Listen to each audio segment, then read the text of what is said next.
So ito nga po, nagluto ako ng lamb meat with vegetables. So paano ko ginawa? So watch this video until the end. At sobrang madali lang po itong lutuin.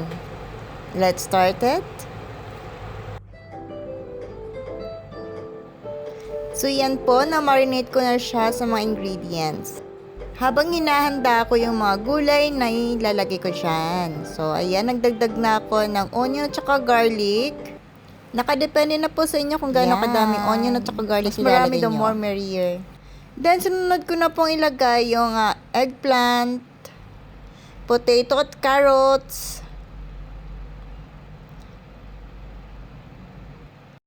at syempre ang cauliflower natin. So ayan, nalagyan natin ng beef cubes and tinunaw ko na siya. At syempre, additional water.